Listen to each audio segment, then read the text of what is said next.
Whitman wrote, "The ice storm that winter wasn't generally destructive. True, a few wires came down, and there was a sudden jump in accidents along the highway. Normally, the big walnut tree could easily have borne the weight that formed on its spreading limbs. It was the iron wedge in its heart that caused the damage." The story of the iron wedge began years earlier when the white-haired farmer who now inhabited the property owned where that tree was, he was a lad in his father's homestead. The sawmill had then only recently been moved from the valley, and the settlers were still finding tools and odd pieces of equipment scattered about. On this particular day, it was a faller's wedge, wide, flat, and heavy, a foot or more long, and splayed from mighty poundings, which the lad found in the south pasture. A faller's wedge, used to help fell a tree, is inserted in a cut made by a saw, and then struck with a sledgehammer to widen the cut.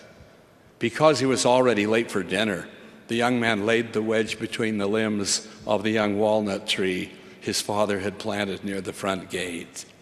He would take the wedge to the shed right after dinner, or sometime when he was going that way.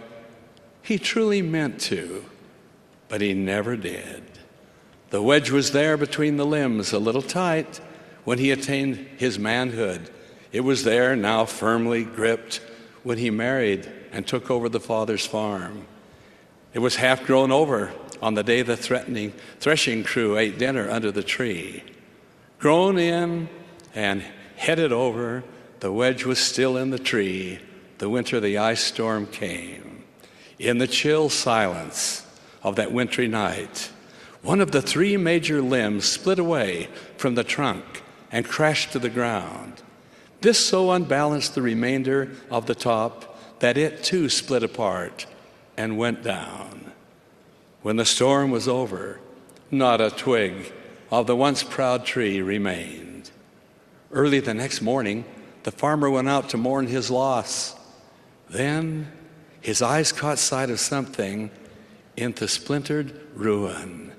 "The wedge," he muttered reproachfully, "that I found in the south pasture." A glance told him why the tree had fallen. Growing edge up in the trunk, the wedge had prevented the limb fibers from knitting together as they should. My dear brothers and sisters, there are hidden wedges in the lives of many whom we know. Yes, perhaps in our own families.